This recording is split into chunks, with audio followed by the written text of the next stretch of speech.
दो अगरबत्ती को लगा देना तुम पूजन समझते हो, अगरबत्ती को लगा देना पूजन समझते हो, भगवान के सामने दिया जला देना पूजन समझते हो, भगवान के मंदिर में जाकर एक लोटा पानी चढ़ा देना पूजन समझते हो, भगवान के मंदिर में जाकर बेलपत्र चढ़ा देना, धतूरा चढ़ा देना पूजन समझते हो। ये पूजन नहीं है। भगवान के मंदिर में जाकर एक क्षण बैठकर उस परमात्मा से दिल की बात कह देना। भले तुम कुछ दिया लगाओ ना लगाओ, अगरबत्ती लगाओ ना लगाओ, तुम भगवान पर जल चढ़ाओ ना चढ़ाओ, बेलपत्री चढ़ाओ ना चढ़ाओ, पर मंदिर में जाकर, अर्थात मंदिर नहीं भी गए हो, अपने ही घर में रहकर अपने हृदय को साफ कर लेना, निर्मल कर लेना, और किसी के प्रति भेदभाव नहीं रखना, किसी के लिए अपशब्द नहीं कहना, किसी के लिए ताना नहीं देना, किसी के लिए गाली नहीं देना, किसी के लिए आड़ा टेढ़ा ना कहना।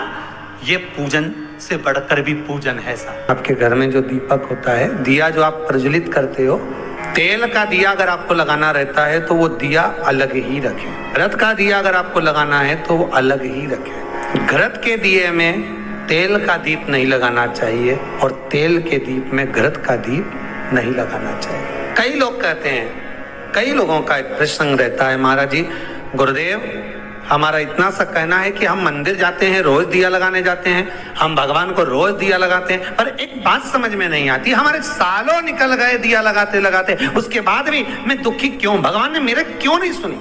जब उस चोर को भगवान ने कुबेर बना दिया, केवल उसका कपड़ा जलाया, और मैंने इतने सालों से दिया लगाया, क्या भगवान मेरी नहीं सुन रहा?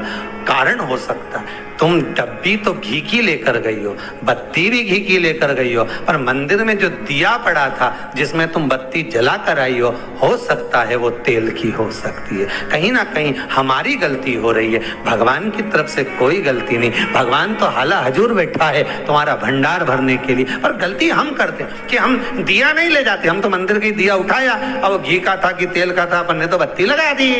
पर पहले की माताएं कितनी चतुर होती थी, आटे का दिया लगाती थी कि वो दिया नया बनाओ, जरा सा आटा उसना है, रोटी बनी रही है, उसमें से दिया निकाला लगा दिया। नहीं लगाना, दीप नहीं है।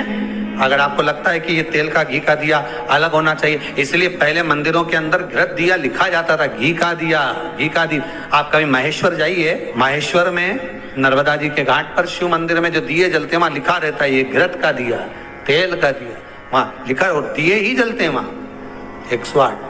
कई छोटी छोटी गलतियां हैं जो हम करते हैं और बाद में कहते हैं भगवान हमारा नहीं सुन। हमारी आदत है मनवांचित फल की कामना के लिए जब हम शंकर को बेलपत्र चढ़ाते हैं, शिव जी को हम जब बेलपत्र समर्पित करते हैं, आप सभी को मालूम होगा बेलपत्र चढ़ाने का एक तरीका होता है। एक बेलपत्र चढ़ाते हैं तो ऐसे ही चढ़ा देते हैं, 2-4 बेलपत्र चढ़ाई ऐसे ही चढ़ा देते हैं।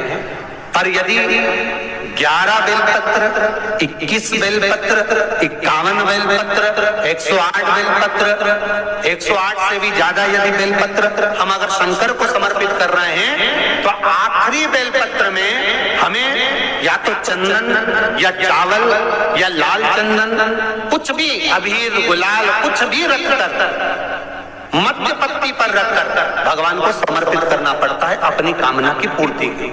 अगर हमने 108 ऐसी चढ़ा दी या 11 पत्ते ऐसी चढ़ा दिए तो उसमें कामना की पूर्ति नहीं है, और आखिरी 10 चढ़ा दिए तो आखिरी 11वीं बेलपत्र पे हमें कुछ रखकर देना ही पड़ेगा। तो वो ये जरूरी नहीं है कि आप धन रख कर दें, पैसा रख कर दें या संपदा रख कर दें, उसमें अबीर गुलाल चंदन चावल जो तुम्हारा मन पड़े पुष्प आदि उस पर रखे। आपने देखा होगा, आप लोग तो करते रहते हो ना पूजा, तो जहाँ पंडित जी अभिषेक कराते हैं तो आखिरी की बेलपत्र पे वो लगा के सब दे ही देते हैं, लो चढ़ाओ। तो कभी आपने पंडित जी से पूछा कि आखिरी बेलपत्र पे आपने लगा के क्यों दिया? कोई लिख के रख लेता है नमः शिवाय, उसको रख देता संभाल के, सब चढ़ा देगा, उसके बाद वो चढ़ाएगा। उसका कारण क्या है? रावण संहिता कहती है कि लंकाधिपति लंकेश जब भी बेलपत्र समर्पित करता था, आखिरी बेलपत्र जब समर्पित करता था तो शंकर को कुछ देकर ही समर्पित करता। शिवलिंग पर बेलपत्र चढ़ाना, जल चढ़ाना, इसका भी एक नियम होता है।